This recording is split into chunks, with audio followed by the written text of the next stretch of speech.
Anda pada saat ini bersama dengan saya Dr. Steven Ansan Liao berada di Radio Berita Klasik 828 disiarkan dari Sunter, Jakarta Utara, dan Anda bersama dengan saya akan memasuki acara Mutiara Kebenaran. Iya, selamat malam Bapak Ibu Saudara yang kasih dalam Tuhan. Apa kabar Anda semua? Saya harap tentunya berada dalam kondisi yang baik. Dan tentu pada malam hari ini kita kembali bersiap-siap untuk mempelajari firman Tuhan. Dan pada malam hari ini kita sudah sampai pada Imamat pasalnya yang ke-19. Imamat pasal yang ke-19. Tidak terasa kitab Imamat sudah kita lalui 2/3-nya. Kita sudah sampai ke dalam bagian sepertiga terakhir. Dan pada awalnya mungkin kita berpikir bahwa kitab Imamat akan menjadi suatu bagian yang membosankan. Ternyata jauh daripada itu. Kitab Imamat juga mengandung banyak hal-hal yang menarik, banyak hal-hal yang sangat praktis. Kitab Imamat bukan hanya sekedar teori-teori tentang berbagai korban, berbagai aturan keimamatan yang tidak lagi berlaku bagi kita. Memang itu semua tidak beraplikasi langsung, tetapi semuanya memiliki pengajaran mendasar tentang kebenaran yang sangat-sangat beraplikasi praktis dalam kehidupan setiap orang percaya pada hari ini. Ketahuilah bahwa perjanjian lama sebenarnya merupakan dasar yang tidak terpisahkan dari perjanjian baru. Kalau seseorang tidak memiliki perjanjian lama, melainkan hanya membaca perjanjian baru saja, maka dia akan sangat kebingungan. Dia tidak akan tahu apa yang diucapkan dalam perjanjian baru. Dia tidak tahu mengapa ada dosa. Dia tidak tahu dari mana asal-usul dunia. Dia tidak tahu siapa itu Abraham. Dia tidak tahu siapa yang disebut sebagai Israel, dari mana datangnya mereka, dan lain sebagainya. Perjanjian lama memberikan dasar untuk mengerti perjanjian baru, dan perjanjian baru memberikan terang untuk mengerti perjanjian lama. Keduanya saling bertalian dan keduanya saling memerlukan. Oleh karena itu sangat indah sekali kita mempelajari perjanjian lama, tetapi secara tidak langsung kita mempelajari seluruh Alkitab. Misalnya kita telah sekian lama di kitab Imamat, sama saja dengan kita membahas juga kitab Ibrani, karena kedua kitab ini sangat bertalian. Nanti kita akan membahas kitab Daniel, kalau suatu hari kita sampai ke Daniel. Itu sama saja dengan membahas kitab Wahyu, karena keduanya bertalian. Demikian seterusnya. Jadi kitab-kitab perjanjian lama sangat-sangat berhubungan erat dengan berbagai topik yang krusial dalam perjanjian baru. Oke, jadi kalau Anda punya Alkitab, silakan membuka bersama dengan saya. Saya tahu bahwa sebagian pendengar mungkin sedang menyetir, sebagian mungkin sedang ada aktivitas lain. Anda tentu tidak bisa membuka Alkitab, tidak apa-apa. Saya tetap akan membacakan ayat-ayat yang kita bahas dengan jelas. Tetapi kalau Anda punya Alkitab akan jauh lebih mengena, Anda akan jauh lebih hafal, Anda akan jauh lebih meresapi kalau Anda bisa membukanya bersama dengan saya. Lagi pula Anda perlu mengecek apakah yang saya katakan itu benar atau tidak. Saya selalu sarankan ini, bahkan kalaupun diri saya sendiri yang berkhotbah, agar Anda tetap waspada, Anda tetap alert, Anda tetap menguji segala sesuatu seperti yang dikatakan oleh firman Tuhan. Kalau saya mengutip satu ayat, Anda boleh catat itu. Anda lihat konteks kelilingnya, apakah saya mengutip ayat itu di luar dari konteks, apakah saya menyalahgunakan suatu ayat. Anda boleh untuk menguji, Anda boleh untuk mengecam bahkan apa yang saya sampaikan kalau memang salah. Tetapi sekali lagi saya katakan bahwa mutiara kebenaran diberikan untuk menyatakan kebenaran.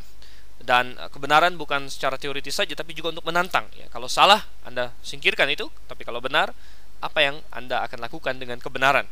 Itu yang menjadi pertanyaan saya. Apakah seperti perumpamaan Tuhan Yesus, Anda akan menjual segala milik Anda dan membeli mutiara yang sangat berharga itu? Mungkin. Dalam kasus Anda tidak perlu sampai kehilangan segala-galanya. Ya, mungkin Anda perlu membuat suatu pengorbanan, mungkin benar. Ya, Anda perlu meninggalkan yang salah, Anda perlu memotong hubungan dengan yang salah yang selama ini Anda yakini. Tetapi tetap ya, mutiara kebenaran, seberapa Anda menghargai kebenaran. Nah, inilah yang ingin kita tekankan di dalam seri kita Mutiara Kebenaran ini. Oke, mari kita berdoa terlebih dahulu sebelum kita masuk lebih lanjut lagi. Kita bersatu dalam doa. Bapa di surga, terima kasih Engkau sungguh mengasihi kami. Itu dapat kami rasakan dari keselamatan, dari bukan hanya keselamatan rohani, tapi hal-hal jasmani yang kami nikmati. Bahkan bumi di atas mana kami berada, langit yang cerah, matahari, dan pada malam ini juga bulan bintang. Dan kemudian juga udara segar yang kami hirup. Tuhan, terima kasih untuk semua itu. Dan terima kasih untuk fasilitas teknologi yang Engkau mungkinkan bagi otak manusia untuk menciptakannya, radio yang telah Engkau berikan fasilitas sehingga kami dapat membahas firman-Mu pada saat ini. Kiranya Engkau yang memimpin Tuhan, agar diskusi kami dapat bermanfaat, diskusi kami membongkar kebenaran-Mu dan menyatakannya dengan terus terang kepada kami, dan Roh Kudus-Mu membantu kami untuk melakukannya. Kami berdoa Tuhan, dalam nama Yesus Kristus, Tuhan dan Juru Selamat kami yang hidup. Amin. Iya. Coba kita lihat pasal 19 ya, mulai berurusan dengan berbagai peraturan ya. Jadi dari pasal 18 di sesi yang lalu kita sudah lihat ada berbagai hal-hal praktis yang mulai Tuhan utarakan di sini mengenai perilaku mereka. Jadi kalau kita lihat ada sedikit peralihan penekanan di mana dari pasal 1 sampai pasal 7 dari kitab Imamat kita berbicara mengenai teori-teori bagaimana mempersembahkan korban. Kemudian dari pasal 8 mengenai imam ya, sampai dengan pasal yang ke-10 di situ. Kemudian dari pasal 11 berbagai peraturan ya, tentang hal-hal yang simbolik ya, peraturan binatang yang haram halal itu semua simbolik, tidak berlaku bagi kita. Pentahiran tentang melahirkan anak juga simbolik tentang dosa ya. Tentang kusta juga simbolik tentang dosa. Pasal 15 ketidaktahiran simbolik tentang dosa. Pasal 16 hari raya pendamaian simbol tentang penyelesaian dosa. Jadi bisa kita bilang bahwa dari pasal 1 sampai dengan pasal 17 berbicara mengenai berbagai simbol yang menggambarkan hakikat. Nah, dalam pasal 18 mulai dari sini penekanan lebih condong ke arah praktikal ya. Aturan-aturan yang harus dilakukan karena kekudusan Tuhan. Kita sudah membahas di sesi lalu pasal 18 bagaimana itu diterapkan secara terutama pada bidang seksual, mengenai seksualitas manusia, bagaimana penyimpangan-penyimpangan yang terjadi pada zaman itu dilarang oleh Tuhan. Dan kita agak-agak kaget juga bahwa ternyata hal-hal yang kita anggap menyimpang hari ini ternyata sudah banyak terjadi di zaman waktu itu. Nah, sekarang kita masuk ke dalam pasal yang ke-19 dan coba kita baca terlebih dahulu ayat 1 dan ayat yang kedua. Di sini katakan demikian. Tuhan berfirman kepada Musa, berbicaralah kepada segenap jemaah Israel dan katakan kepada mereka, kuduslah kamu sebab aku Tuhan Allahmu kudus. Tema sentral dari imamat sudah kita berulang kali nyatakan adalah kekudusan Allah. Kekudusan Allah lah yang menyebabkan harus ada korban untuk menyelesaikan dosa. Kekudusan Allah lah yang menyebabkan harus ada imam yang mengantari antara manusia yang sudah berdosa dengan Allah yang Maha Kudus. Kekudusan Allah lah yang membuat kita harus melihat dosa sebagai sesuatu yang najis, sesuatu yang buruk, sesuatu yang begitu menakutkan, seperti kusta, seperti suatu ketidaktahiran pada laki-laki dan lain sebagainya. Dan kekudusan Tuhan pula lah yang menyebabkan kita sebagai umat Tuhan harus berlaku kudus. Dan ini benar-benar dirangkum ya, menjadi satu kalimat yang sangat manis di sini.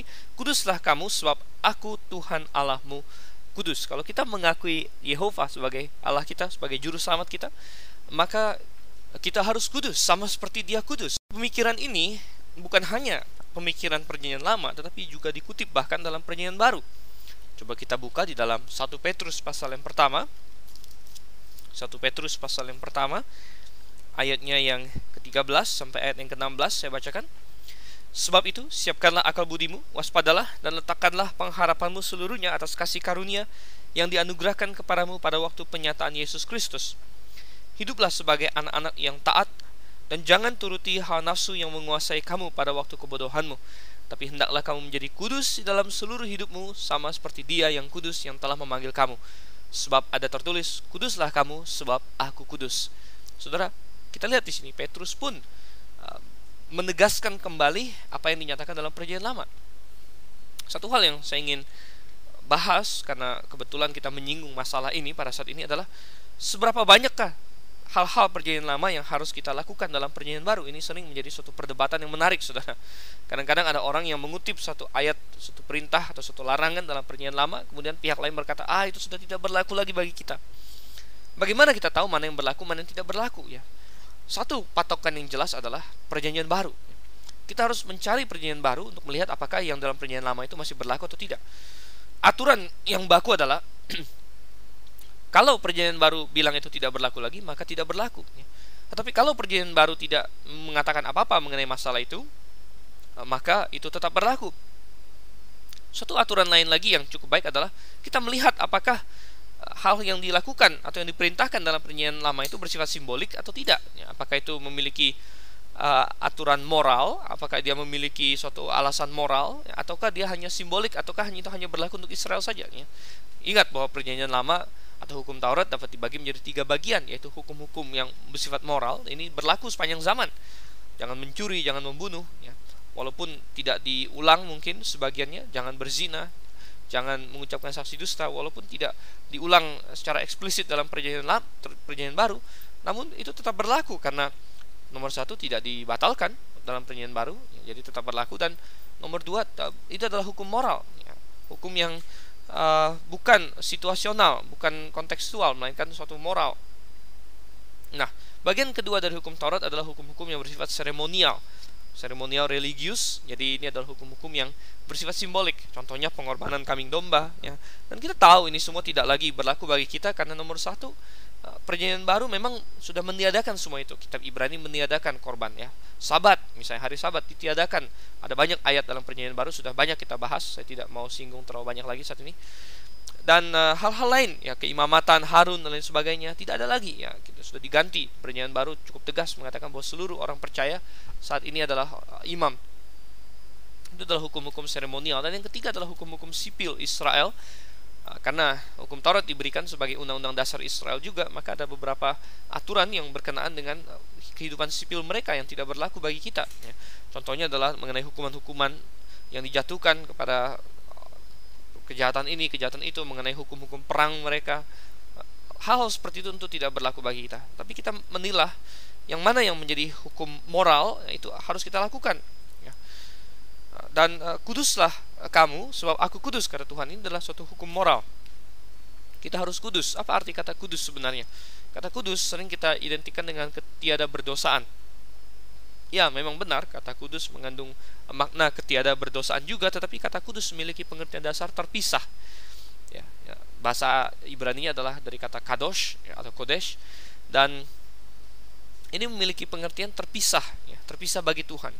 Dan kita kudus, artinya kita terpisah dari dunia ini, kita terpisah dari kecemaran-kecemaran, dari dosa-dosa, dari pelanggaran-pelanggaran yang ada di dalamnya. Itu adalah arti dari kata kudus. Dan kita dituntut untuk menjadi kudus. Kita terpisah karena Allah kita terpisah dari dunia ini. Saudara yang kasih Tuhan, ini adalah suatu perintah yang sangat-sangat penting. Mungkin kita berkata, dalam hal apa saja kita harus menjadi kudus? Maka kalau kita buka kembali dalam 1 Petrus pasal 1 ayat 15, di dalam seluruh hidupmu, hendaklah kamu menjadi kudus di dalam seluruh hidupmu, adalah jawabannya. Bandingkan ini dengan 1 Korintus pasal 10 ayat yang ke-31. Saya bacakan 1 Korintus 10 ayat 31, dikatakan, aku menjawab, jika engkau makan, atau jika engkau minum, atau jika sesuatu yang lain, lakukanlah semuanya itu untuk kemuliaan Allah. Jadi segala sesuatu dalam hidup kita, berarti hal yang kecil sekalipun, diatur oleh Tuhan. Tuhan adalah Tuhan yang ingin mengendalikan seluruh hidup kita. Tentu dia memberikan kepada kita pilihan, tapi dia ingin kita melakukan semuanya sesuai dengan kehendaknya. Ini bukan berarti tidak ada pilihan kepribadian. Ada hal-hal yang tidak apa-apa boleh kita pilih, tetapi dalam segala hal kita harus memuliakan Tuhan Allah kita. Oleh karena itu, nanti kita dalam membahas banyak perintah-perintah Tuhan, ada yang tampaknya sangat-sangat mendetil sekali. Kenapa hal sekecil itu dalam hidup seorang mau diatur oleh Tuhan? Benar, kalau hal itu bisa berpotensi untuk memuliakan Tuhan atau mencemarkan Tuhan, maka Tuhan akan mengatur hal itu. Dan itu berarti tidak ada hal yang terlalu kecil bagi kita untuk kita perhatikan, untuk kita lakukan demi kemuliaan Tuhan. Oke, dengan introduksi itu, mari kita masuk sekarang ayat-ayat yang akan kita baca, perintah-perintah yang telah Tuhan sampaikan. Pertama, ayat 3 sampai dengan ayat yang ke-8 dari Imamat pasal 19. Kita kembali ke sana, ayat 3 sampai dengan ayatnya yang ke-8. Demikian firman Tuhan, setiap orang di antara kamu haruslah menyegani ibunya dan ayahnya dan memelihara hari-hari sabatku. Akulah Tuhan Allahmu. Janganlah kamu berpaling kepada berhala-berhala, dan janganlah kamu membuat bagimu dewa tuangan. Akulah Tuhan Allahmu. Apabila kamu mempersembahkan korban keselamatan kepada Tuhan, kamu harus mempersembahkannya sedemikian hingga Tuhan berkenan akan kamu. Dan haruslah itu dimakan pada hari mempersembahkannya, atau boleh juga pada keesokan harinya. Tetapi apa yang tinggal sampai hari yang ketiga, haruslah dibakar habis.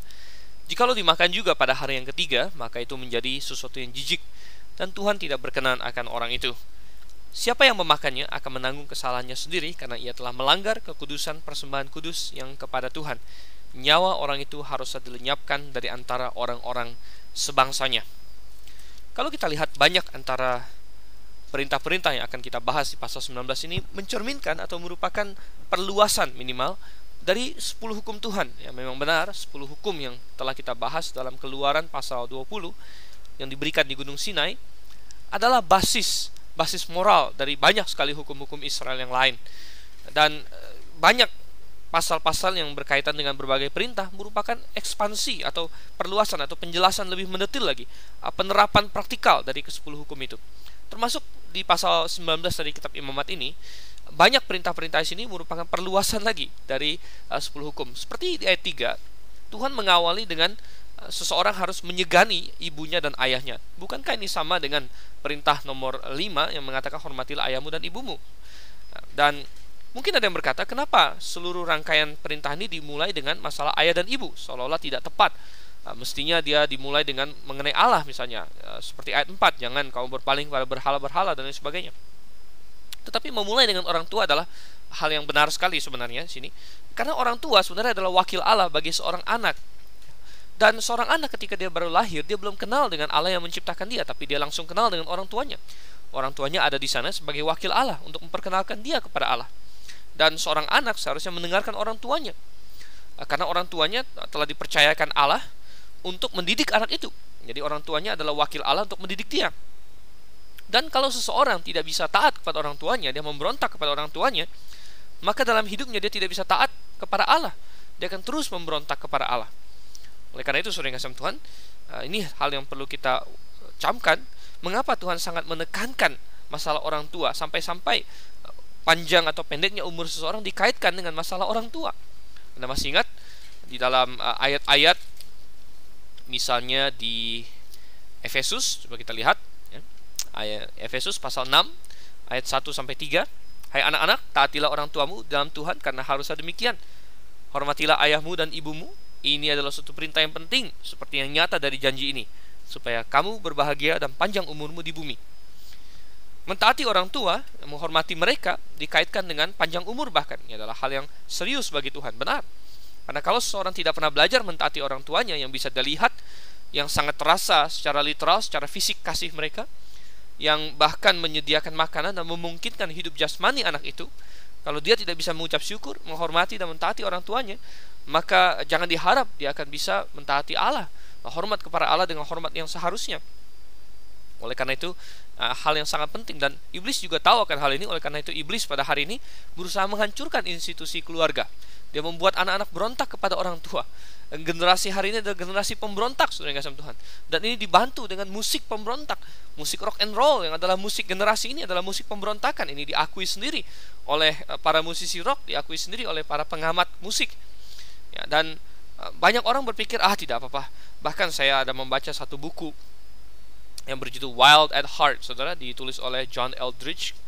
Dan buku ini berkata bahwa Allah adalah seorang pemberontak. Ini adalah nonsense, itu adalah bisa saya bilang omong kosong, saudara.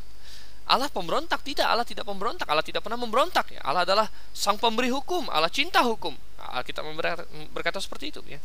Dan yang pemberontak adalah manusia hari ini dengan musik mereka, ya, musik yang memberontak. Dan orang main rock and roll untuk memberontak. Ya, mereka tidak suka dengan musik orang tua mereka, musik yang mapan, musik yang klasikal. Mereka ingin memberontak. Tapi saudara yang kasih Tuhan, Tuhan di sini menegaskan orang Israel harus menyegani ayahnya dan ibunya. Ya. Nah, selain itu dikatakan memelihara hari-hari Sabatku. Nah, kita sudah bahas hari Sabat adalah suatu hal yang bersifat simbolis, termasuk dalam hukum-hukum seremonial. Dan intinya adalah bahwa Tuhan ingin mengajarkan orang Israel untuk mementingkan Tuhan. Oleh karena itu, di dalam keseharian mereka menyisihkan waktu untuk Tuhan yang tidak bisa diganggu-gugat. Ya, itu berarti Tuhan nomor satu. Dan mereka menyediakan waktu, menyediakan tempat dalam hidup mereka bagi Tuhan. Ya. Nah, tentu kita yang sudah hidup di zaman hakikat, walaupun tidak lagi terikat dengan hukum Sabat, kita perlu mengambil hakikatnya bahwa kita menomorsatukan Tuhan, dan kita menyediakan waktu, menyediakan tempat dalam hidup kita untuk perkara rohani untuk Tuhan. Akulah Tuhan Allahmu di akhir ayat yang ketiga. Dan kalau nanti kita akan perhatikan, banyak sekali dalam pasal 19 ini kata-kata akulah Tuhan Allahmu, atau akulah Tuhan saja, akulah Yehova. Seolah-olah Tuhan ingin menegaskan dengan setiap perintah bahwa ini aku loh yang memberikan perintah ini bukan perintah manusia. Ini perintah yang bukan boleh kamu main-main, bukan perintah yang opsional, yang ya kalau saya suka saya lakukan, ya kalau saya tidak suka saya tidak lakukan. Bukan, ini adalah perintah yang serius, akulah Tuhan. Demikian firman-Nya. Ayat yang keempat berbicara lagi mengenai masalah sesembahan, mengenai penyembahan seseorang, dan ini mencakup ya, perintah pertama dan perintah kedua dalam 10 hukum Tuhan, yaitu jangan menyembah Allah lain dan jangan membuat patung tuangan untuk menyembah kepadanya. Dan ini dengan jelas diberitakan di sini, janganlah kamu berpaling kepada berhala-berhala ya. Dan kita sudah bahas di 1 Yohanes 5:21 ada peringatan yang sama dari Rasul Yohanes. Dan kita harus ingat selalu bahwa berhala bukan hanya dalam bentuk patung, dalam bentuk fisik, melainkan banyak hal sekeliling kita yang sering menjadi berhala bagi kita. Mari kita jauhi itu semua. Oke. Berikut ayat yang kelima sampai ayat yang ke-8 berbicara mengenai korban keselamatan kepada Tuhan. Dan kalau Anda perhatikan di pasal-pasal yang awal dari kitab Imamat ya, coba saya ajak kita lihat sebentar. Di pasal yang ketiga dari kitab Imamat, ini adalah aturan mengenai korban keselamatan ya. Dan korban keselamatan adalah korban yang sukarela. Kalau Anda baca dan Anda ingat-ingat, artinya dia tidak diharuskan untuk kapan harus membawa korban keselamatan. Ini adalah suatu hal yang sukarela. Berbeda dengan katakanlah korban penebus dosa, korban penghapus salah yang memang harus dilakukan pada saat-saat tertentu, misalnya saat berbuat dosa dan lain sebagainya. Korban keselamatan adalah korban sukaria, artinya korban yang boleh kapan saja dibawa. Ini adalah suatu hal yang sukarela yang menunjukkan betapa mengucap syukurnya, betapa gembiranya sang orang yang membawa persembahan ini kepada Tuhan. Namun ada satu hal, kembali ke Imamat pasal 19, yang Tuhan tekankan di sini, kalau kamu membawa korban keselamatan, pastikan kamu membawanya dengan cara yang berkenan kepada Tuhan. Seolah-olah Tuhan ingin mengatakan dan Tuhan ingin mendahului orang Israel, jangan sampai mereka berpikir karena ini korban yang sukarela, karena ini terserah kapan saya mau berikan, maka saya boleh seenak saya. Terserah saya mau bagaimana. Tidak, ya, memang ini adalah satu hal yang sukarela, memang ini keluar dari hatimu. Memang Tuhan tidak ingin ini sebagai suatu keharusan, tapi Tuhan tetap ingin kalau Anda mau melakukannya, kalau orang Israel mau melakukannya, mereka harus melakukannya sesuai dengan cara yang telah Tuhan tetapkan, dengan cara yang berkenan kepada Tuhan. Sebagai contoh misalnya, kapan boleh dimakan, hari pertama, hari kedua, hari ketiga tidak boleh dimakan lagi, dan lain-lain sebagainya. Ada banyak peraturan. Kalau orang Israel mau menyenangkan hati Tuhan, mereka tergugah, mereka ingin membawa dengan sukarela korban keselamatan, mereka tidak bisa berpikir, karena ini memang sudah kebaikan hati saya, karena ini memang saya sudah begitu mau berkorban untuk Tuhan, ya maka sedikit-sedikit salah terserah cara saya lah, toh saya sudah berkorban, toh ini sukarela. Tidak bisa begitu, saudara yang kasih Tuhan. Nah, kalau kita terapkan di dalam kehidupan Kristiani kita di Perjanjian Baru, kita melihat betapa sering orang yang berpikir karena dia melayani Tuhan dalam tanda kutip, dan bahwa dia telah berkorban, bahwa itu adalah sesuatu yang dia berikan kepada Tuhan, maka dia bebas melakukan seenak hati dia ya. Tidak, sekali lagi tidak. Kita walaupun dalam pelayanan kita itu semua sukarela, walaupun di dalam apa yang kita lakukan untuk Tuhan ya, kita memberikannya bukan dengan terpaksa, bukan karena sudah ditetapkan begini, tapi kita mungkin dengan hati yang tulus, kita ingin memberikan pada Tuhan, tapi tetap kita harus memberikannya supaya berkenan kepada Tuhan. Kalau enggak percuma dengan Tuhan. Misalnya seseorang ingin memberi hadiah pada orang lain, dia ada temannya misalnya ulang tahun, dia berpikir saya mau memberi hadiah untuk dia ya, dan saya ingin memberikan hadiah yang manis sekali, yang tidak ada orang yang memaksa dia memberi hadiah, tidak ada yang mengharuskan dia, itu atas kerelaan hatinya sendiri. Tetapi apa gunanya dia mau memberi hadiah kalau misalnya dia memilih sesuatu yang sangat dibenci oleh temannya, sangat tidak disukai, yang sangat tidak berguna bagi temannya? Tentu itu sia-sia, apalagi kepada Tuhan, saudara. Kalau kita memang ingin melakukan sesuatu untuk Tuhan, lakukanlah supaya Tuhan berkenan, bukan supaya kita sendiri merasa enak, saya sudah melakukan sesuatu untuk Tuhan walaupun Tuhan tidak berkenan, walaupun Tuhan benci akan apa yang saya lakukan. Bukan itu tujuan kita. Jadi sekali lagi, ketika kita melayani Tuhan, pastikan kita melayani Tuhan sehingga Tuhan berkenan. Kalau tidak, bukan melayani namanya, itu malah mengesalkan hati Tuhan. Ya, banyak orang ingin melayani Tuhan sambil menentang Tuhan. Kita sudah banyak bahas akan hal ini. Kita sudah bahas misalnya tentang masalah wanita yang ingin melayani Tuhan tapi dia melanggar firman Tuhan dengan mengambil posisi yang tidak seharusnya untuk dia. Porsi pelayanan yang seharusnya untuk laki-laki, berkhotbah di kebaktian umum, menggembalakan jemaat dan lain sebagainya, diambil oleh perempuan dengan dalih, ya saya ingin mempersembahkan hidup saya bagi Tuhan, kenapa engkau halang-halangi? Oh, kenapa Grafe bikin teori, bikin doktrin yang menghalang-halangi saya ingin melayani Tuhan? Oh, bukan kita ingin menghalangi kamu melayani Tuhan. Kita ingin memastikan bahwa kalau kamu mau melayani Tuhan, layanilah dia sehingga dia berkenan, bukan sambil melanggar firman-Nya dan dia malah kesal, ya. Jangan seolah-olah, saya kan sudah mau berikan sesuatu, Tuhan harus terima walaupun itu bertentangan dengan dia. Ya tidak, saudara, Tuhan tidak harus menerima itu, dan Tuhan akan menolak semua itu. Ketika kita melayani Tuhan, ya, lakukanlah sesuai dengan kehendak-Nya. Gereja yang kita bangunlah sesuai dengan kehendak-Nya. Pelayanan yang kita rintislah sesuai dengan kehendak-Nya. Ini semua adalah hal-hal yang patut untuk kita renungkan dan kita camkan. Ya, baiklah saudara yang kasih Tuhan, sekarang kita akan lanjutkan ayat 9 hingga ayat yang ke-16, kembali ke dalam Imamat pasal 19 ayat 9 sampai dengan ayat yang ke-16. Demikian firman Tuhan. Pada waktu kamu menuai hasil tanahmu, janganlah kau sabit ladangmu habis-habis sampai ke tepinya, dan janganlah kau pungut apa yang ketinggalan dari penuaianmu. Juga sisa-sisa buah anggurmu janganlah kau petik untuk kedua kalinya, dan buah yang berjatuhan di kebun anggurmu janganlah kau pungut. Tetapi semuanya itu harus kau tinggalkan bagi orang miskin dan bagi orang asing. Akulah Tuhan Allahmu. Janganlah kamu mencuri, janganlah kamu berbohong, dan janganlah kamu berdusta seorang kepada sesamanya. Janganlah kamu bersumpah dusta demi namaku, supaya engkau jangan melanggar kekudusan nama Allahmu. Akulah Tuhan. Janganlah engkau memeras sesamamu manusia, dan janganlah engkau merampas. Janganlah kau tahan upah seorang pekerja harian sampai besok harinya. Janganlah kau kutuki orang tuli, dan di depan orang buta janganlah kau taruh batu sandungan. Tetapi engkau harus takut akan Allahmu. Akulah Tuhan. Janganlah kamu berbuat curang dalam peradilan. Janganlah engkau membela orang kecil dengan tidak sewajarnya, dan janganlah engkau terpengaruh oleh orang-orang besar. Tetapi engkau harus mengadili orang sesamamu dengan kebenaran. Janganlah engkau pergi kian kemari menyebarkan fitnah di antara orang-orang sebangsamu. Janganlah engkau mengancam hidup sesamamu manusia. Akulah Tuhan. Dari ayat yang ke-9 sampai dengan ayat yang ke-16, ya, dan nanti ayat 17-18 juga sebenarnya berhubungan dengan hal-hal atau interaksi di dalam masyarakat. Jadi antara hubungan manusia dengan manusia, antara sesama level. Kalau di ayat 3 sampai ayat 8 berbicara mengenai ke level ke atas, ya, anak ke orang tua, itu satu level di atasnya, apalagi kepada Tuhan.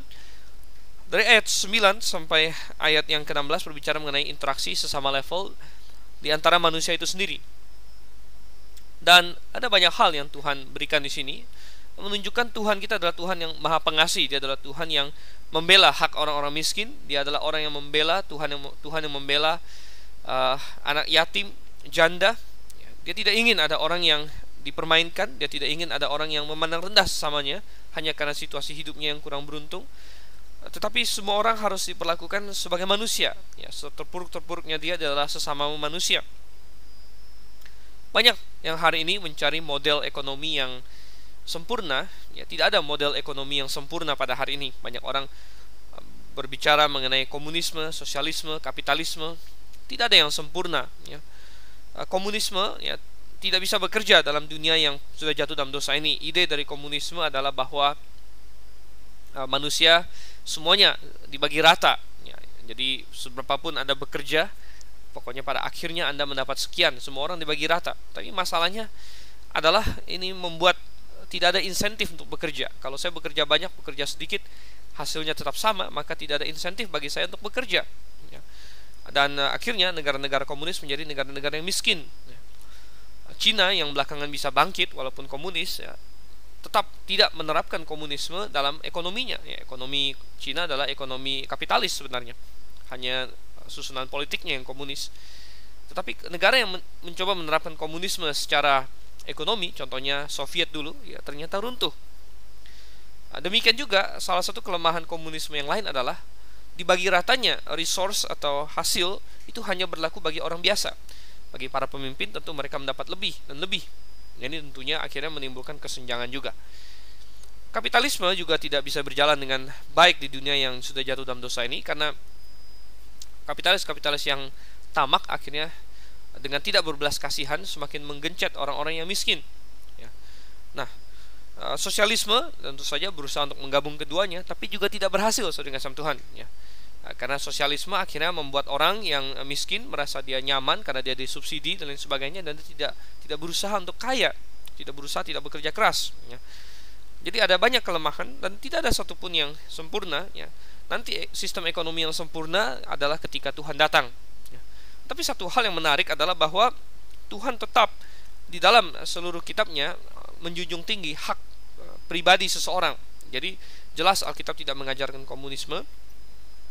Alkitab sama sekali tidak mengajarkan bahwa segala yang kita miliki harus dibagi dengan orang lain dengan cara yang sama. Ya, banyak orang yang merujuk kepada praktek jemaat mula-mula, di mana mereka membagi segala sesuatu dengan saudaranya, tapi itu adalah situasi yang khusus dan Tuhan tidak mengajarkan itu sebagai norma yang harus diterapkan untuk sepanjang zaman. Ya, melainkan itu hanya mencatat saja apa yang dilakukan oleh orang-orang pada abad-abad pertama itu pun di tahun-tahun pertama. Kita tahu bahwa akhirnya Jemaat Yerusalem jatuh ke dalam kemiskinan, dan saat kelaparan tiba mereka semua miskin-miskin dan harus ditolong oleh jemaat-jemaat tempat lain. Yang jelas Tuhan di seluruh hukum Taurat mengakui bahwa tiap-tiap individu memiliki hak atas barang milik kepunyaannya sendiri. Artinya ada private property, ada properti milik sendiri, dan Tuhan menjunjung tinggi hal ini. Hanya tanah yang tidak boleh dimiliki. Tanah tidak boleh dijual kepada orang lain. Tanah itu adalah dipinjamkan oleh Tuhan kepada pribadi yang bersangkutan. Ini adalah ekonomi Tuhan di dalam hukum Taurat. Dan satu hal yang membuat mengapa di dunia yang penuh dosa ini tidak mungkin ada sistem ekonomi yang sempurna adalah karena manusia sudah jatuh dalam dosa, tidak ada kasih lagi.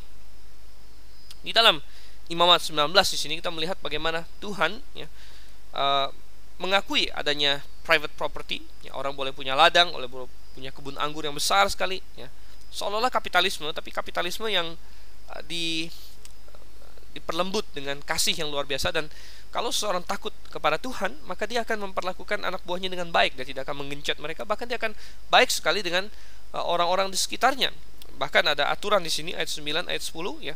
Dalam zaman atau dalam musim menuai, mereka tidak boleh menuai sampai sehabis-habisnya.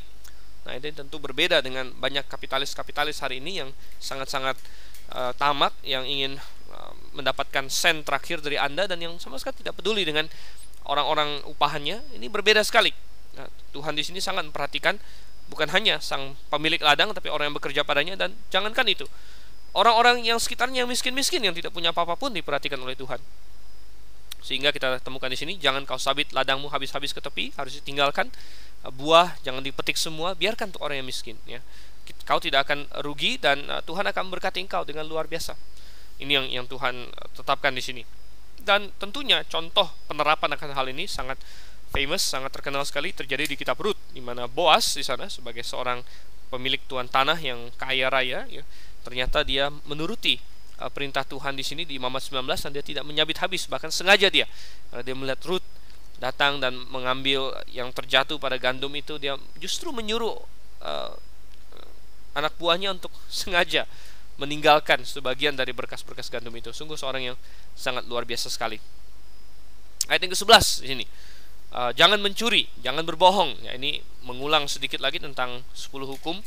Tentu ini adalah pelanggaran-pelanggaran terhadap umat manusia, terhadap sesama manusia. Mencuri sesuatu yang bukan milik Anda sendiri, sekali lagi menunjukkan bahwa Tuhan sangat menekankan adanya private property atau hak milik sendiri di sini. Berbohong, bersaksi dusta, ya, apalagi di ayat 16 dikatakan janganlah engkau pergi kian kemari menyebarkan fitnah di antara orang-orang sebangsamu. Dan tanpa disadari banyak orang melakukan itu hari ini, dengan cara bergosip, saudara, ya. Mereka pikir gosip adalah sesuatu yang tidak berbahaya, gosip adalah sesuatu yang aman, sesuatu yang ya urusan kecil, tapi Tuhan menyebutnya fitnah. Jangan kau pergi kian kemari menyebarkan fitnah. Ini terdengar seperti orang hari ini yang menggosip kian kemari. Orang yang dari rumah ke rumah, dari telepon ke telepon, dari handphone ke handphone hari ini ya, membicarakan orang lain pada kejelasannya belum jelas, dan ketika akhirnya ternyata salah apa yang dibicarakan, dia hanya bilang sorry saja. Padahal kerusakan yang besar mungkin sudah terjadi. Tuhan tidak ingin ini dilakukan oleh orang Israel, dan sebagai orang Kristen kita tidak ada sama sekali tidak ada urusan dengan hal seperti itu. Kalau kita baca lagi ayat 13, jangan kita memeras sesama ya, dengan merampas. Dan kalau kita baca ayat-ayat ini, Tuhan sangat melindungi, Tuhan sangat peduli dengan orang-orang yang lemah. Ini berbeda dengan hari ini, di mana yang kuatlah, yang kayalah yang selalu dimenangkan. Tidak demikian dengan Tuhan. Tuhan tidak memandang muka. Tuhan menciptakan semua manusia, yang kaya, yang miskin, yang kuat, yang lemah, dan Tuhan ingin melindungi semuanya. Di tempat lain kita membaca seorang hakim tidak boleh memenangkan orang miskin, tidak boleh memenangkan orang kaya. Ada kecenderungan untuk beralih ke salah satu ekstrim itu. Kalau dia mata duitan, dia menguntungkan orang kaya. Kalau dia seorang yang tidak adil, dia bisa saja selalu menguntungkan yang miskin untuk memeras yang kaya dan lain sebagainya. Jadi ada banyak yang bisa terjadi, tapi Tuhan ingin kebenaran dan keadilan ditegakkan. Jadi jangan memeras. Kalau memeras biasanya orang yang miskin, yang lemah yang menjadi korban, dan itu tidak boleh dilakukan. Seorang pekerja harian, jangan engkau tahan upahnya. Jauh-jauh sebelum dibentuknya union pekerja, ya, serikat-serikat pekerja, serikat-serikat buruh, Tuhan sudah memikirkan kesejahteraan mereka. Yang dilakukan oleh serikat-serikat hari ini banyak adalah hal-hal yang justru merusak, di mana mereka membuat aturan-aturan yang justru mengusir ya pemodal, investor dan sebagainya. Saya tidak berkata bahwa serikat-serikat itu semuanya salah. Ya, perjuangan mereka sebagian baik juga. Ya. Karena bagaimanapun juga harus ada check dan balance, harus ada keseimbangan di antara pengusaha dengan para pekerjanya. Tapi model yang Tuhan berikan adalah model yang luar biasa, model di mana semua orang takut akan Tuhan dan mereka tidak memeras, dan mereka memberikan para pekerja mereka sesuai dengan upah mereka yang seharusnya. Ayat 14 kita melihat bagaimana Tuhan melindungi orang tuli, orang buta yang sering menjadi bahan olok-olok, sering menjadi bahan ketidaksenangan orang, sering menjadi bahan dikerjain oleh orang dan sebagainya. Ini hal yang jahat sekali. Istilahnya mengutuki orang tuli itu adalah hal yang sangat jahat. Dia tidak tahu apa yang Anda lakukan dan tidak bisa melindungi dirinya. Menaruh batu sandungan depan orang buta, ini adalah istilahnya mengambil keuntungan dari kelemahan-kelemahan orang untuk meledek dia, untuk merugikan dia dan lain sebagainya. Ini adalah hal yang sangat tidak Tuhan suka. Orang mungkin karena situasi di luar dari kondisinya berada dalam situasi yang tidak menguntungkan, dan kalau Anda mengambil kesempatan akan hal itu untuk semakin menekan dia, maka Anda berurusan dengan Tuhan. Dikatakan engkau harus takut akan Allahmu, akulah Tuhan. Ayat 14. Jangan berbuat curang katanya ya. Dalam peradilan, jangan membela orang kecil dengan tidak sewajarnya. Ini adalah hal yang sering di Indonesia terutama ada suatu konsep bahwa orang kecil harus dibela, dan memang orang kecil harus dibela, tapi harus sewajarnya ya. Kalau mereka memang benar ya harus dibela, kalau mereka salah ya jangan dibela ya. Ada suatu peraturan yang tidak tertulis, kalau mobil keserempet motor pasti mobil salah katanya. Kalau sepeda keserempet motor pasti motor salah. Kalau menyerempet orang pasti yang kendaraan yang salah, seolah-olah yang besar yang salah, karena itu yang bisa diperas, itu yang bisa diambil uangnya. Itu adalah konsep yang salah, saudara ya. Mobil kena motor belum tentu mobil yang salah, bisa saja motor yang salah. Bagaimanapun juga harus dilihat duduk permasalahannya. Memang biasanya mobil yang salah, tapi belum tentu juga. Jadi Tuhan sangat adil sekali. Jangan membela orang kecil dengan tidak sewajarnya, bela dengan sewajarnya. Jangan terpengaruh oleh orang besar, jangan terpengaruh oleh uang mereka, kuasa mereka. Semua harus seadil-adilnya. Di ayat 16 tadi sudah kita bahas sedikit. Di bagian B-nya, janganlah engkau mengancam hidup sesamamu manusia. Ini adalah hal yang Tuhan benci, karena kita tidak punya hak untuk membunuh orang lain. Tuhan punya hak itu. Tuhan memberikan hak itu pada negara dalam bentuk hukuman mati bagi pembuat kejahatan. Tetapi kita sebagai individu, sebagai pribadi, janganlah kita melakukannya. Ayat 17 sampai 18 di sini sedikit masih berhubungan dengan masalah masyarakat atau sosial. Dikatakan di sini, janganlah engkau membenci saudaramu di dalam hatimu, tetapi engkau harus berterus terang menegur orang sesamamu, dan janganlah engkau mendatangkan dosa kepada dirimu karena dia. Janganlah engkau menuntut balas dan janganlah menaruh dendam terhadap orang-orang sebangsamu, melainkan kasihilah sama manusia seperti dirimu sendiri. Akulah Tuhan. Suatu perintah yang sangat indah, dan kalau kita renungkan akan sangat membantu setiap dari kita. Dikatakan di sini, jangan engkau mendatangkan dosa kepada dirimu karena dia. Jangan membenci saudaramu dalam hatimu. Terus terang tegurlah dia. Saudara, ini adalah hal yang paling sering saya temukan, kesalahan yang dibuat oleh orang, ya. Ada orang lain bersalah kepada dia sangat menjadi marah, dia benci kepada orang itu. Walaupun orang itu mungkin bersalah pada dia memang benar, tetapi mestinya dia yang dalam posisi benar, dia malah jadi benci, dia tidak mau memaafkan dan lain sebagainya. Akhirnya dia mendatangkan dosa atas dirinya sendiri. Walaupun pada awalnya orang lain yang bersalah pada dia, mungkin sengaja, mungkin tidak sengaja, tapi orang itu bahkan mungkin bisa saja sudah bertobat, sudah mengaku salah. Tapi orang yang pertama yang tadinya benar, yang disalahi, justru yang tidak mau memaafkan dan lain sebagainya, yang akhirnya mendatangkan dosa atas dirinya sendiri karena orang itu. Ini adalah hal yang bodoh sekali, ya. Orang bersalah pada kita, nggak apa-apa, kita tegur, ya, kita nasihati. Jangan kita malah terkebur, jangan malah kita jatuh dalam dosa. Jangan kita berdosa karena dia. Itu adalah yang ingin dikatakan oleh firman Tuhan. Jangan kita jadi berdosa gara-gara orang lain. Jangan karena orang lain kita merusak hati kita sendiri, menjadi marah, kita menjadi penendam dan lain sebagainya. Itu terlalu berharga untuk kita buang bagi orang lain. Nah, inilah yang Tuhan ingin katakan. Jadi mari kita berhati-hati dalam setiap langkah kita. Bagaimana kalau terjadi ketidakadilan? Tidak apa-apa. Kita tahu ada satu hakim di atas sana. Dikatakan di ayat 18, jangan kau menuntut balas dan jangan menaruh dendam, melainkan kasihilah sesama manusia seperti dirimu sendiri. Akulah Tuhan, katanya. Ada Tuhan di atas, di sorga, yang akan menghakimi suatu hari nanti. Jadi jangan kita kehilangan tidur, jangan kita menjadi penendam, jangan hati kita menjadi hitam dan kita mendatangkan dosa atas diri kita sendiri karena orang lain yang menyebalkan kita dan lain sebagainya. Kita mau lanjut lagi sekarang, ayat 19 dikatakan, kamu harus berpegang kepada ketetapanku, janganlah kawinkan dua jenis ternak, dan janganlah taburi ladangmu dengan dua jenis benih, dan janganlah pakai pakaian yang dibuat daripada dua jenis bahan. Ini pada pandangan pertama adalah suatu perintah yang cukup aneh, dan sepertinya tidak diterapkan pada hari ini, terutama mengenai jangan memakai pakaian dibuat dari dua jenis bahan. Saya rasa hampir kebanyakan pakaian kita hari ini dibuat dari lebih dari dua jenis bahan. Tetapi apa maksud dan tujuan Tuhan memberikan aturan ini? Sebenarnya ini adalah salah satu aturan simbolis juga. Itu untuk mengajarkan bahwa yang benar dan yang salah jangan dicampur adukkan. Tuhan ingin mengajarkan bahwa yang murni harus tetap murni dan jangan bercampur aduk. Tentu sama sekali tidak ada nilai moral di dalamnya. Oleh karena itu, ini adalah salah satu perintah seremonial, sama seperti sabat, sama seperti masalah imam dan lain sebagainya. Ayat 20 sampai dengan ayat yang ke-22. Apabila seorang laki-laki bersetubuh dengan seorang perempuan, yakni seorang budak perempuan yang ada di bawah kuasa laki-laki lain, tetapi yang tidak pernah ditebus dan tidak juga diberi surat tanda merdeka, maka perbuatan itu haruslah dihukum. Tapi janganlah keduanya dihukum mati, karena perempuan itu belum dimerdekakan. Laki-laki itu harus membawa tebusan salahnya kepada Tuhan ke pintu kemah pertemuan, yakni seekor domba jantan sebagai korban penebus salah. Imam harus mengadakan pendamaian bagi orang itu dengan domba jantan korban penebus salah di hadapan Tuhan, karena dosa yang telah diperbuatnya, sehingga ia beroleh pengampunan dari dosanya itu. Ya, jelas ini memproteksi seorang budak wanita yang mungkin bisa dianggap sebagai suatu benda saja. Ingat bahwa bangsa-bangsa lain di luar Israel pada zaman itu sangat-sangat rendah memandang budak seperti barang dan tidak apa-apa dibeginikan, dibegitukan. Tapi firman Tuhan memberikan proteksi kepada mereka bahwa untuk menyerang mereka, untuk memperlakukan mereka dengan tidak benar adalah suatu kesalahan di hadapan Tuhan yang harus dibayar. Ayat 23 sampai ayat yang 25 saya ajak baca.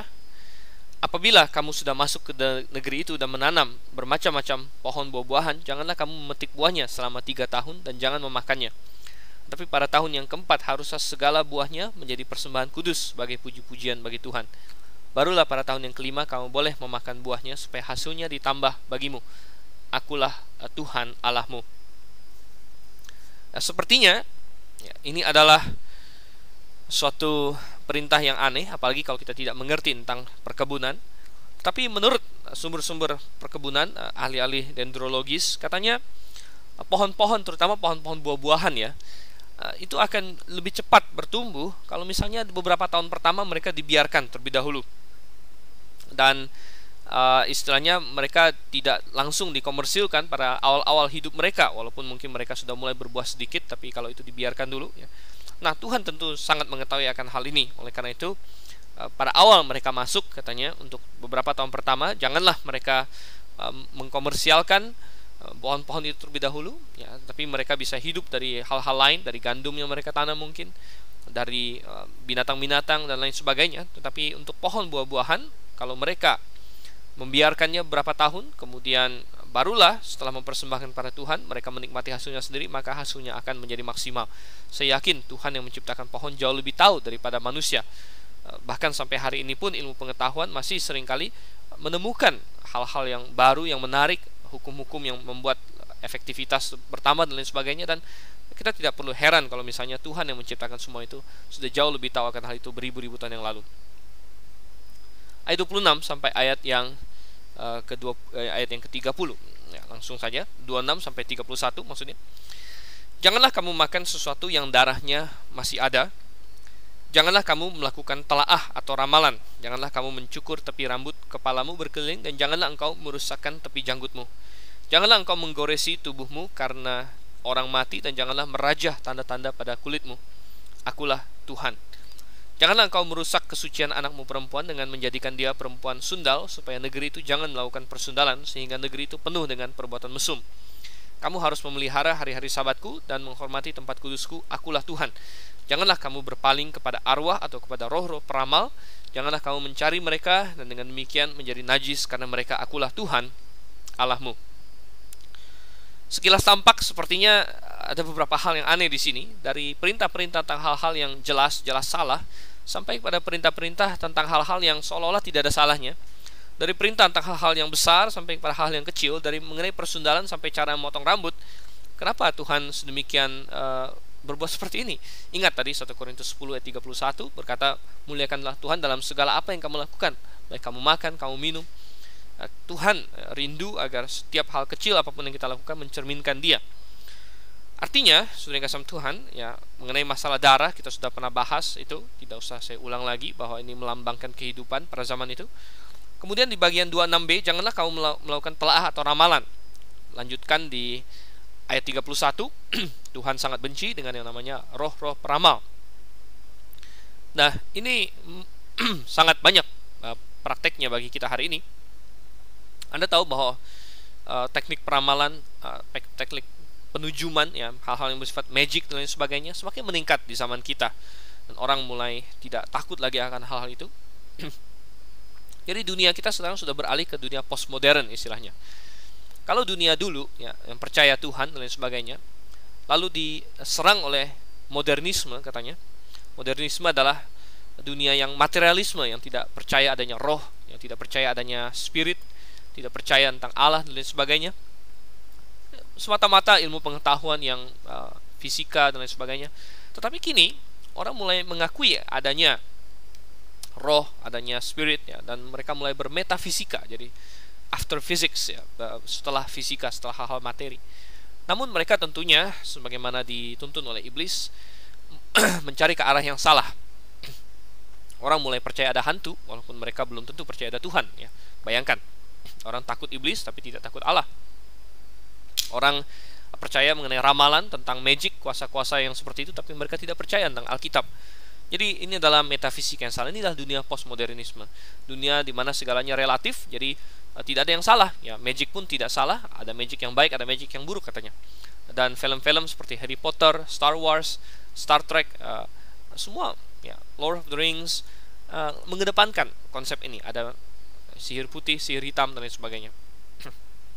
Tuhan sangat benci akan semua itu ya. Magic adalah lawan atau ya, antonim dari iman yang sejati. Iman yang sejati berkata kepada Tuhan, Tuhan saya percaya kepadamu, lakukanlah sesuai dengan kehendak-Mu. Kita berserah. Magic di lain sisi melihat Tuhan sebagai suatu kuasa yang pasif yang bisa dimanipulasi.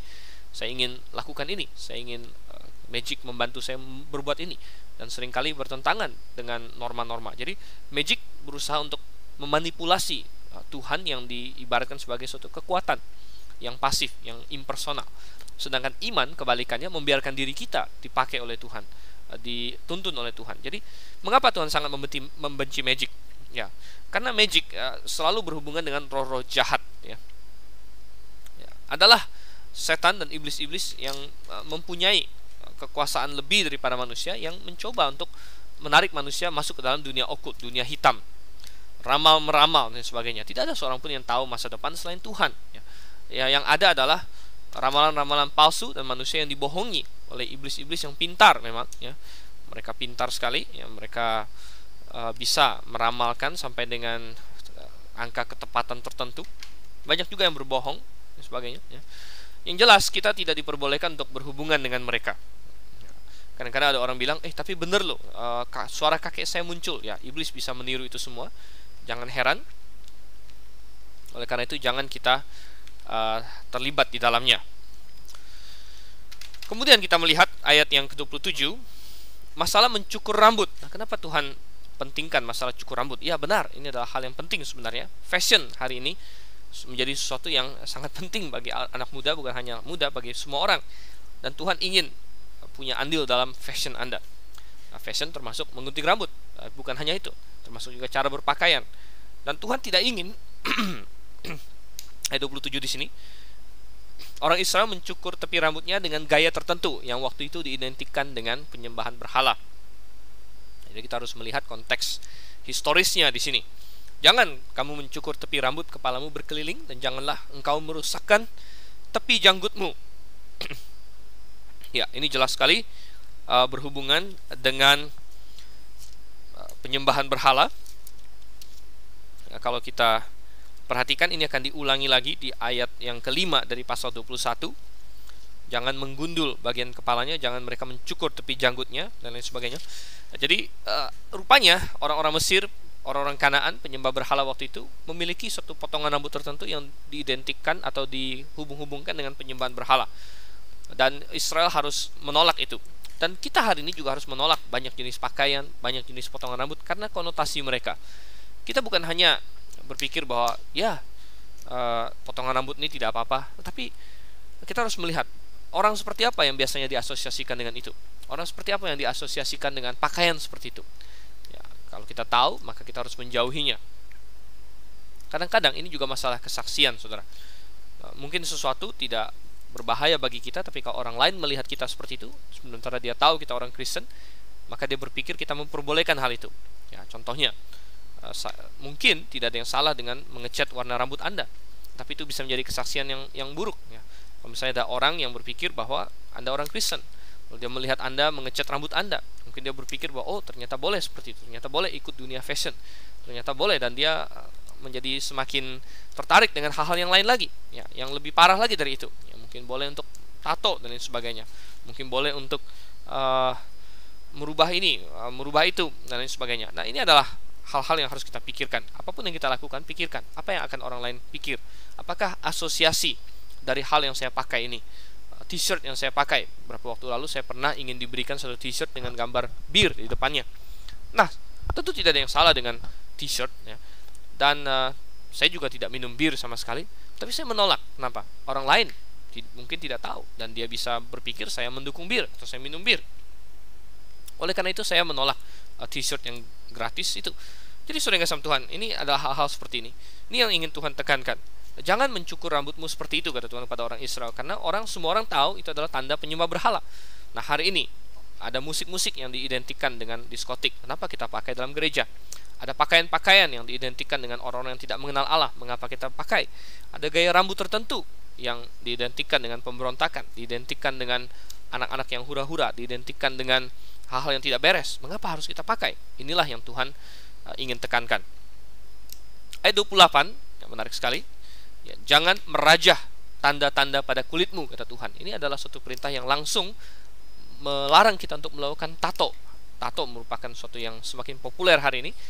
20-30 tahun yang lalu, orang yang memakai tato identik dengan orang yang jahat atau yang kurang beres, orang yang berandal, orang yang tengik misalnya. Tetapi tidak lagi hari ini. Banyak cewek-cewek yang ramai-ramai bikin tato temporer, tato permanen, dan lain sebagainya. Ini adalah bertentangan dengan firman Tuhan. Merajah kulit seseorang sama dengan mentato, ya. Dan mentato itu sebenarnya merusak kulit, ya. Apalagi tato permanen, di mana di situ pigmen-pigmen kulit kita dipermanenkan di situ, dan sulit sekali untuk menghilangkan tato permanen dengan terapi laser yang mahal mungkin bisa hari ini. Tetapi seringkali ada kerusakan-kerusakan yang permanen juga. Oleh karena itu baiklah kita tidak melakukannya, karena itu merusak tubuh kita dan itu juga memberikan suatu kesaksian yang buruk, membuat kita terasosiasikan dengan hal-hal yang jelek. Oke, tentang bersundal saya tidak usah banyak berkomentar, sudah jelas itu. Ayat 32 sampai ayat 37. Engkau harus bangun berdiri di hadapan orang ubanan, dan engkau harus menaruh hormat kepada orang yang tua, dan engkau harus takut akan Allahmu. Akulah Tuhan. Apabila seorang asing tinggal padamu di negerimu, janganlah kamu menindas dia. Orang asing yang tinggal padamu harus sama bagimu seperti orang Israel asli dari antaramu. Kasihilah dia seperti dirimu sendiri, karena kamu juga orang asing dahulu di tanah Mesir. Akulah Tuhan Allahmu. Janganlah kamu berbuat curang dalam peradilan mengenai ukuran, timbangan, dan sukatan. Neraca yang betul, batu timbangan yang betul, eva yang betul, dan hin yang betul haruslah kamu pakai. Akulah Tuhan Allahmu yang membawa kamu keluar dari tanah Mesir. Demikianlah kamu harus berpegang pada segala ketetapanku dan segala peraturanku, serta melakukan semuanya itu. Akulah Tuhan. Hormat kepada orang yang tua adalah sesuatu yang Tuhan tuntut, ya. Suatu hari setiap orang akan menjadi tua. Tentu kita ingin dihormati kalau kita sudah tua. Maka baiklah kita menghormati mereka yang tua. Dan toh orang yang tua memang sudah mendahului kita.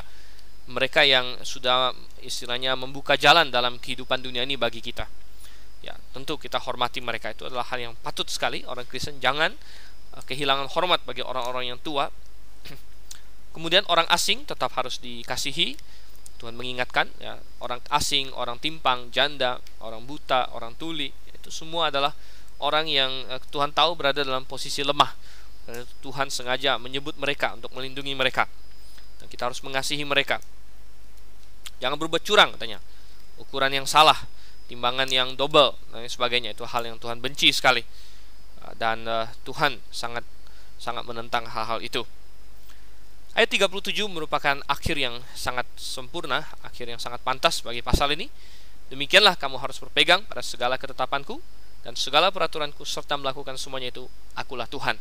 Mengapa kita harus melakukannya? Karena dialah Tuhan, dialah pencipta kita, dialah yang berhak atas hidup kita, dan kita harus kudus karena dia kudus. Mari kita melakukannya dalam kehidupan kita. Sampai berjumpa kembali dalam pembahasan di pasal berikutnya, pasal 20. Semoga pembahasan kita di pasal ini menjadi berkat bagi Anda, dan lebih daripada itu bisa kita terapkan masing-masing dalam kehidupan kita. Sampai berjumpa. Saya Dr. Steven Anselm Liao. Maranatha.